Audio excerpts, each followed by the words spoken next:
Yeah. Should we compression test it?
What is going on, guys? Welcome back to another video of trying to blow up stock motors. We're here with Justin Starkey of VMP. Hey everybody. And Cody. What's up? And what are we doing here today? Again. Well, we'll start out with hitting a baseline after, well, probably to catch up some people that haven't followed along since the last time we were on this dyno. This is the white with blue stripes GT500 that we made 925 on a few months back.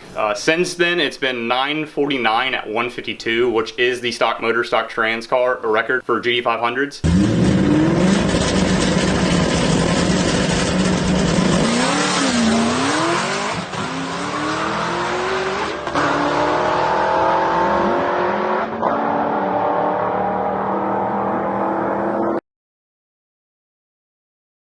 We're running it back. We've made a few changes, but nothing crazy that should affect really power-wise, just changing up some pulley sizes so we can get less belt slip, essentially, but boost should be about the same.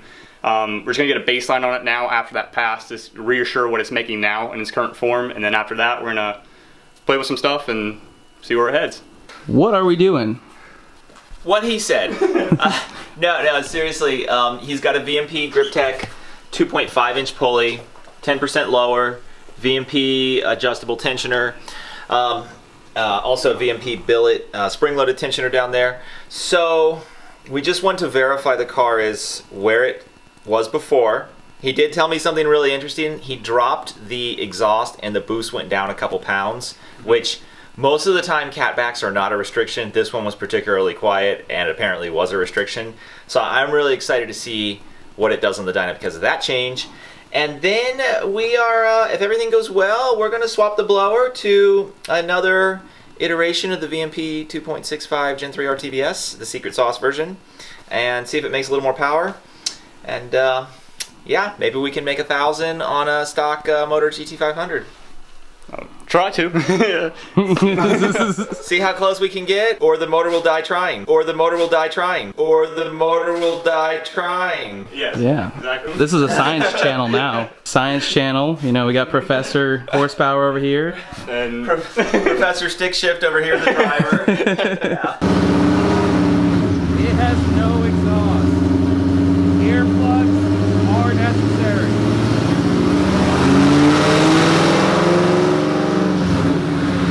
It may blow up. We don't know.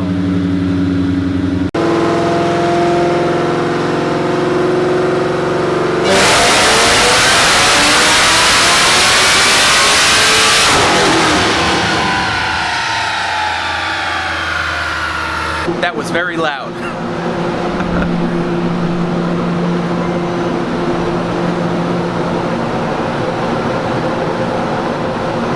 Look at that face.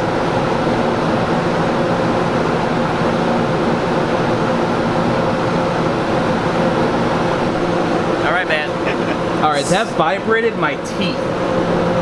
Like my teeth were vibrating. But they're still in there. That's the good part.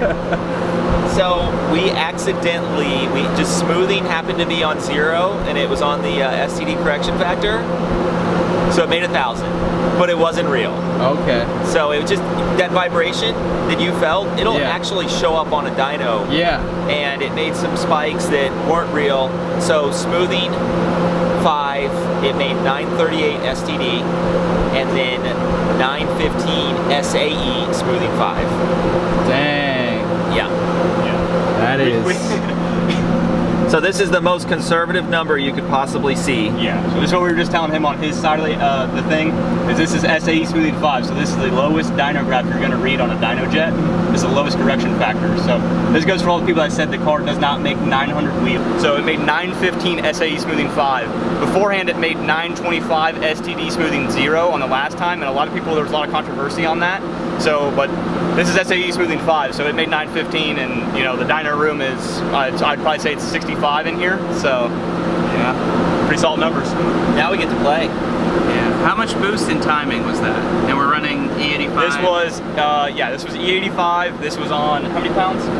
So at the horsepower peak at 6 grand, you were only about 25, 26.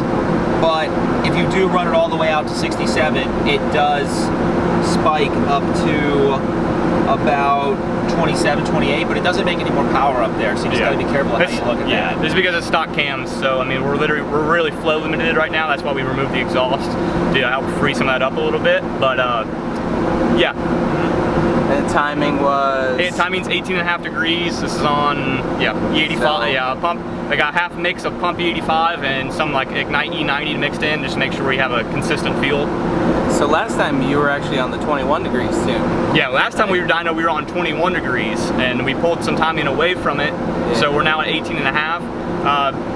07 to 10 GT500s don't have knock sensors, so you're just kind of in the wind on what you think's right, because we don't have knock sensors to judge by. If we keep adding timing, we're not going to see if there's any knock to pull a degree away. It's actually making about 10 wheel more, so I think disconnecting that exhaust helped. Yeah, I've got the graphs up from last time. Yep. Rod check? Rod check. They're still there. I don't see them, so that's good. All right, so it's swap time. It is swap time. Stock, off the shelf, Gen3R, blower, secret sauce. Soon to be replaced with a VMP Gen3R secret sauce. I'm excited. Think it'll make 1,000? Or it'll die trying. He laughs. You know, I heard you doing the rod check earlier. Yep. And if this thing didn't break on the track, it's not going to break on the dyno. I agree. It's so much more abuse to run it down the track, bang through gears, A lot more room for error too. Yeah, I mean, we're watching everything on the dyno. We're watching fuel pressure during the pull. That's so important. A lot of people don't watch data. Temperature is so important. We could get into, there's a lot of theory on we could get into, and we probably talk for an hour about what's making it live and why we believe it's living the way it is. But I mean, like you said, data and everything's got to be right. Your temperature, your boost, fueling is. I mean, anything that goes wrong, one spot of air, these powder forged rods just cannot take it. So, and that's so Cody upgraded the intercooler pump, and he's got a big ice tank, so it's got 10 gallons per minute of flow. We actually checked earlier because I was curious, and stuff like that matters. And we get customers all the time that email us dyno graphs, or they don't even send us a dyno graph. They're just like, hey, I went to the dyno. Okay, get us your dyno graph, get us your data logs, we'll review everything, see if there's more horsepower, see if there's a problem, and they don't have data. Yep. So, data. Data is important, yeah.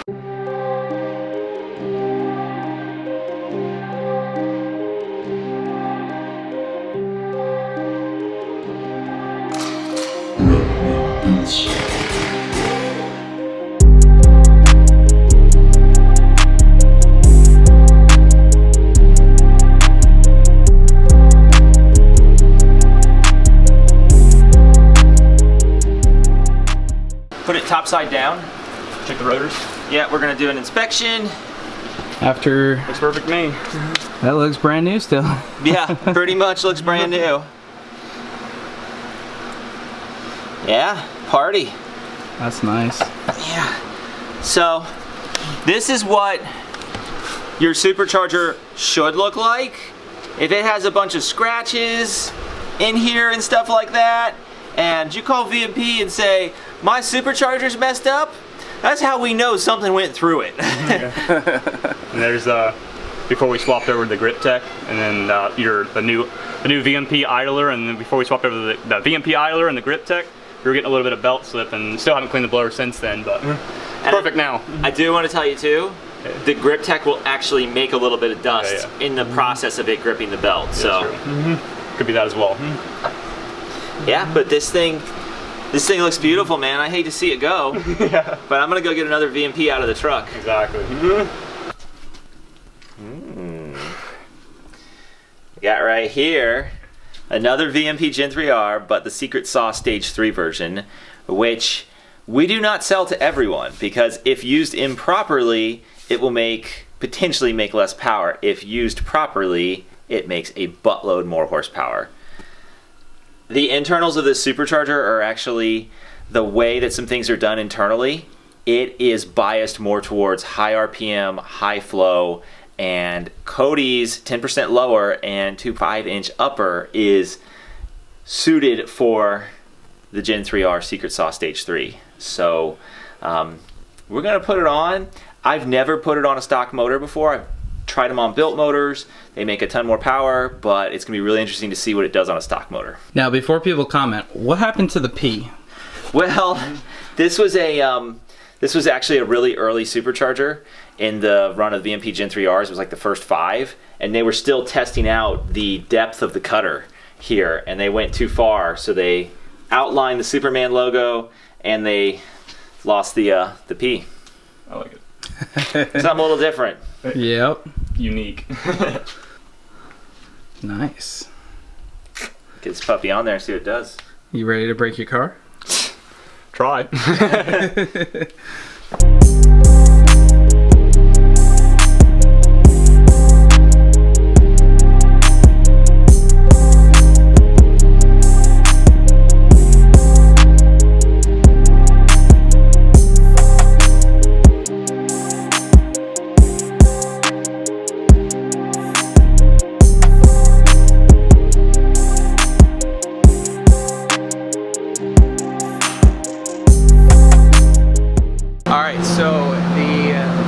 Sauce blower is on Cody's GT500. Same pulley and same tune. We're gonna see what it puts down. Yeah, this thing's loud. It's gonna be super rowdy. That's the normal one. This is the special one.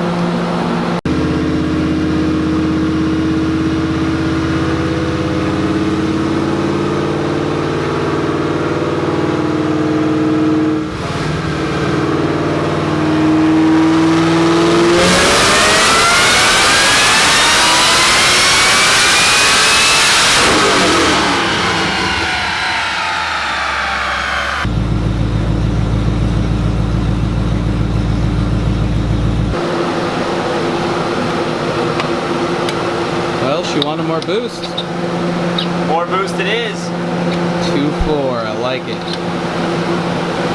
Alright, 2.4 on now. Let's see what it does.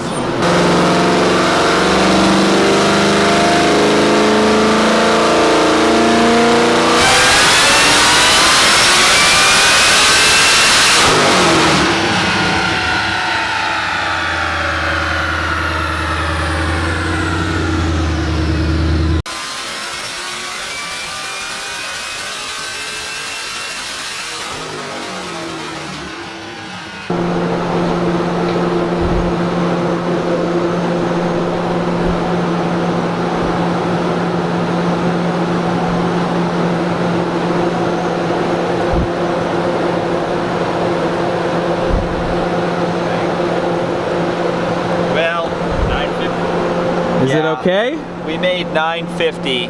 Okay. And it was on a frickin' run. So there's a little bit of smoke out of the breather. Yeah. That I didn't notice before. Yeah. Yeah. I felt it, and I suspect that based on this dynograph, we were on a rip. Yeah. And based on this dynograph, I think we probably found the limit of a stock ring in gap, even with a very conservative tune, because what I'm seeing here is power keeps going up and then falls off. Yeah. Well, at least it didn't go out like in a terrible smoky way. I mean, we don't know anything yet. Cody, you got to... Is it still running? I mean, I could start it up again. It sounded a little rough when it came down. I couldn't tell.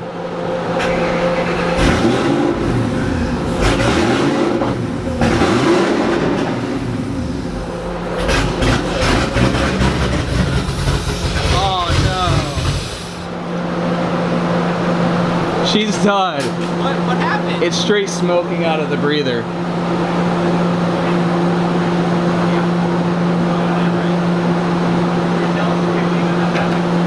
Dude, start it one more time while Cody's looking at it. I need to get his reaction.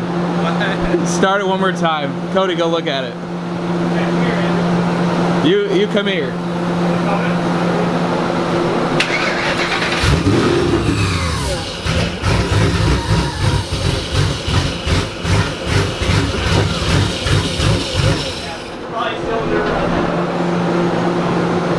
Well, it was good while it lasted. It was real good. Cody's been looking for a reason to build this thing. I guess he just got one. I would have loved to have seen stage 3 Secret Sauce Gen3R go for 1,000. A real 1,000, not a spiky 1,000 like we had earlier. Yeah, I mean, this is true. Yeah. I mean, what did I say right before this run? It lasted longer than we thought it would. Hey, you cursed us, Andrew. You freaking cursed us. Dude, I was watching the poll and I'm like, smoke, smoke, is that belt dust? Please be belt dust. And I was like, no, it's the breather. I mean, it's a bona fide 30.76 pounds on a stock engine. Yeah. So do you think it lifted a head or puked a ring? It's hard to tell, but I'll find out. I'll have it out. Because it's not even, it's barely idling. You know, I felt something happened right before the rev limiter, and the rev limiter came up. And the rev limiter's at 67, which is really, really conservative. And so I think it's a ring. You know, we're not getting coolant anywhere, so it's probably not that. Which a ring is not, at this power level, it's not a tuning error. It's just you're making too much heat and pressure, and the stock rings have an extremely tight in gap, and they're doing this, and then they buckle. So when you build a race motor, you have bigger ring in gaps, and just things are looser and stuff like that. So when they get hot, they don't pop. Yeah. And you were logging, right? And looking at fuel. So I'm gonna pull the log here and see what it said. All right, so we just pulled the data off the Engage. For what it's worth, I'm not tuning it. Lund Racing is tuning it. So everything looks perfect in the data. It's only running 18.8 degrees of timing. The air fuel is actually on the rich side in the mid 11s. The ZT2 boost sensor corroborated are 30 pounds right here. Whew. Yeah. And that's what, 30 pounds, not like that. Yeah. Spark was good, and air fuel was good. Let's see, ZT-AFR. AFR was clean. Everything's perfect. And it actually, one could surmise that it seemed to blow right around 6,000, 6,200 RPM. Yeah, that's what it looked like, because that's when I started seeing smoke out of the breather. Yeah, so at that point, I think we've pretty badly hurt a ring because it's not pumping the air it should be anymore. Yeah. Yep. I mean, heck, even fuel pressure is perfect, 52 PSI. Yeah, and you guys actually just put boosters on the system. Yeah, we just VMP boosters. So it's holding, consistent fuel pressure all across the board. It's definitely not a failure we were expecting. I mean, it's good actually, because like everyone's, the rod's gonna go, the head studs. Yeah, those powdered rods. Yeah, the rods. Mm-hmm. It was very, very gently put to rest. Yeah, really, and it still runs actually. So yeah. So just a little breather. Yeah. Should we compression test it? It's up to you guys, but the tools are right here, man. Have at it. Have at it. Yeah, we'll see what plug it is, because I mean, it's going to be doused with oil, so you'll see the end of the plug. It's going to be covered with oil, so we should know what cylinder it is right away. Yeah. Yeah, go for the autopsy, guys. So we'll be back and making 1300 wheel at that point. Woo! You're going to need that secret sauce blower there. There's going to be no doubt. I'm not going to say that this is for sure the issue, but it looks a little milkshake. And this is on E85, so that can sometimes look like that, but it also could have blew the head gasket. Tear down later will determine.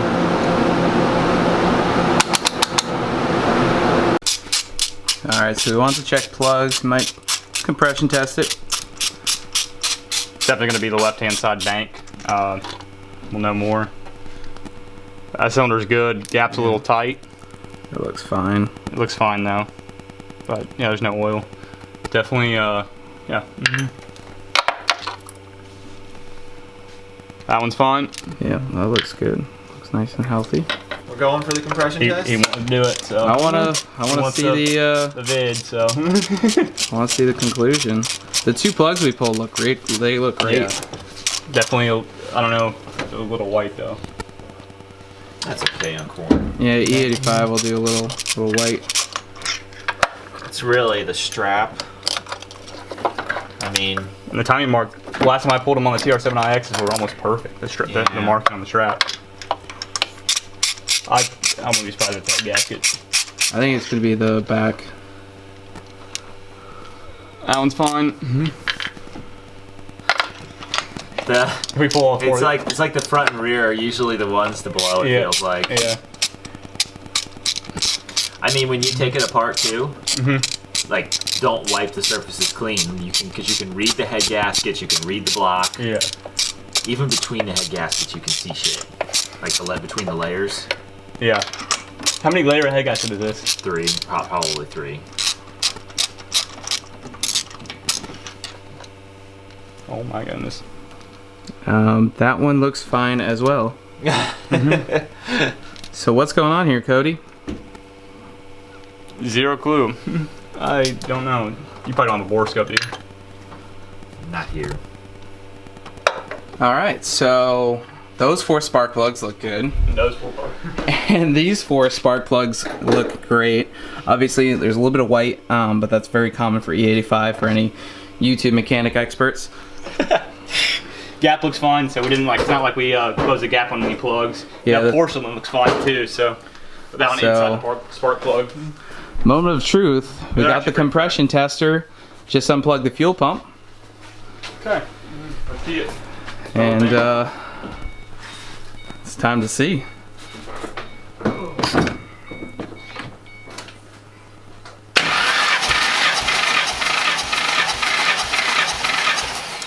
That's good. Good. 170-ish. This one. Let's take pictures though. Yeah, of each.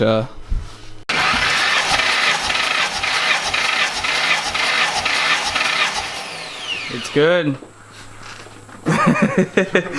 Yep. So far, so good. Yeah, so far so good. So started up, runs fine. Yeah, I mean, it definitely. If we're gonna, I think we're seeing a compression issue. I think we're gonna see it on the plugs, and we didn't see anything on the plugs. So as of now, it's kind of a. I don't know if you say "dick in the wind" on YouTube, but I think we can get away with that one.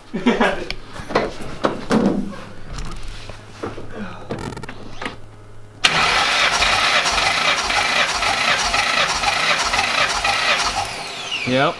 solid. Solid. That's right there. Yeah, this compression tester loses a little bit of pressure, but yeah, it's. Yeah, why don't we roll over 155? This is gonna be the interesting one right here. Yep.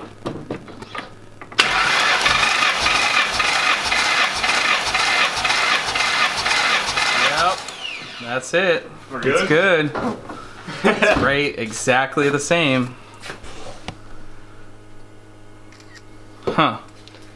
Yeah, well, Let's test the that stumped other some side. stuff because Woo. we literally have, yeah, I mean, with blow by on this side, it was on the left-hand side bank that we saw the smoke, Yeah, and we saw the smoke and we coming. heard the vibration on this side when it happened. So Let's test the other side. But yeah, I know.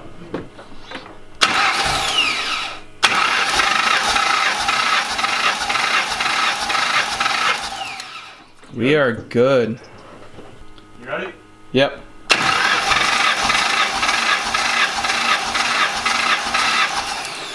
We are good. Oh my god, what is going on?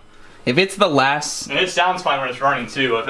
If we had some kind of ring issue that was actually really catching, I mean, we'd be able to hear something. We'd hear, in the cranking of the car, we'd be able to hear some kind of audible noise. This Everything is weird, feels, man. it feels really smooth. So, Yeah, the only thing that we have seen that's a little bit odd is the milkiness in the cap, but we checked the oil out of the dipstick and that looked good. Yeah. When you're running E85, there's a chance of getting you get a little bit. You're supposed to change on E85 on especially on a race application like this when you're actually beating on the car. You're supposed to change E85 pretty regularly. I mean, like we're talking 200, 300, 400, 500 mile intervals is what I've usually done before, and we're kind of on the end of that stint. So like I wouldn't be surprised if we have a little bit of E85 in the oil, and that's why it's showing on the cap, as like Justin said as well. So right now it's just eliminate areas where there could be failure.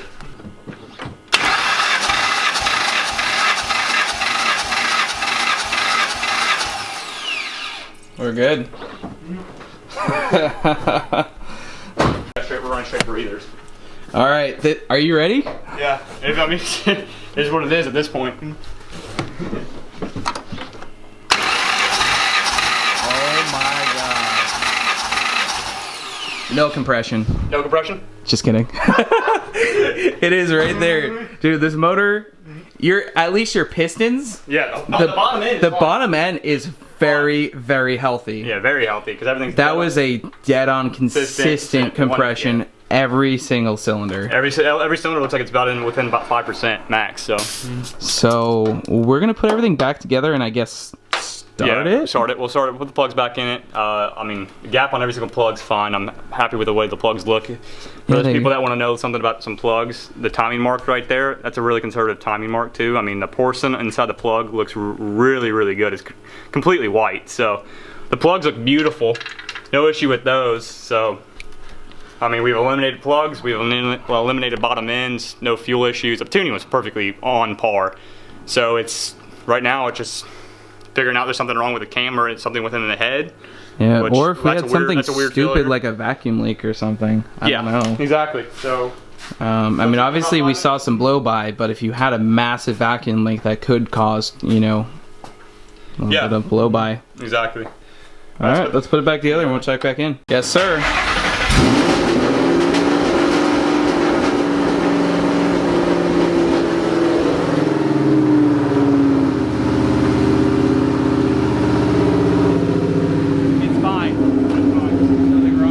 On your phone and then send it to me. Go ahead.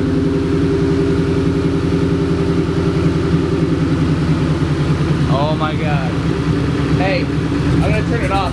You don't have a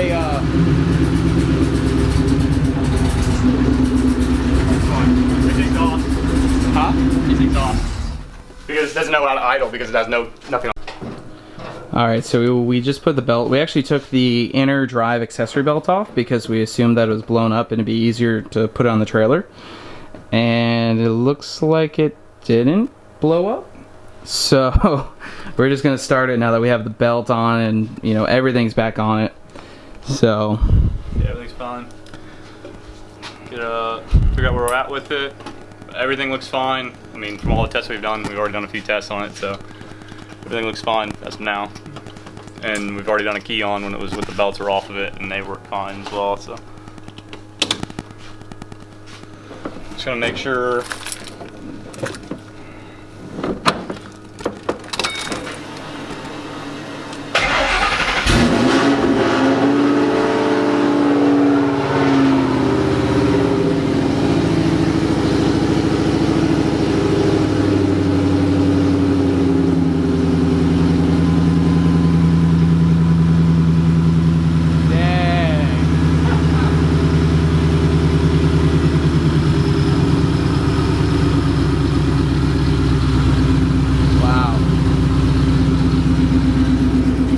So, we thought we blew it up.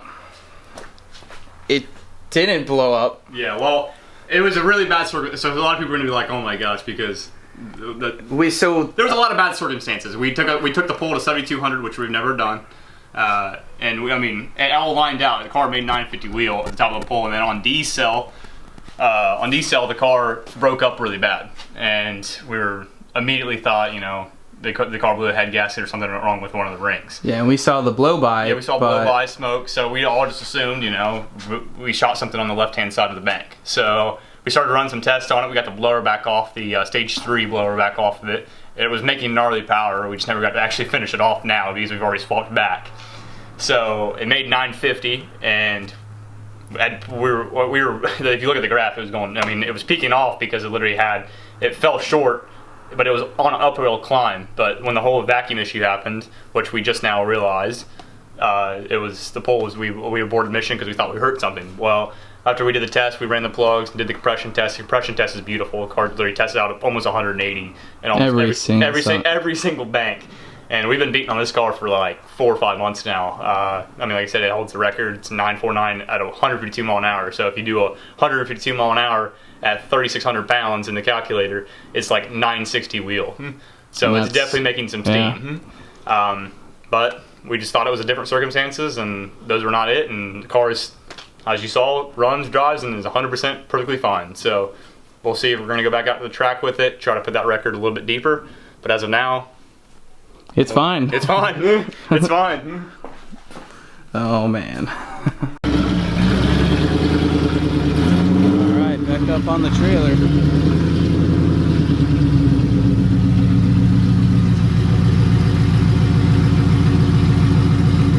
Drives fine. It's running good. Perfectly normal. Fortunately, we didn't get to finish our testing, but yeah, 950 at like 6,000. We'll look at the graph, but it was like 950 at like 6,000 RPM. So the way the graph was looking, it was on the mission to 1,000. Yeah, it was on the mission. That's a bummer though.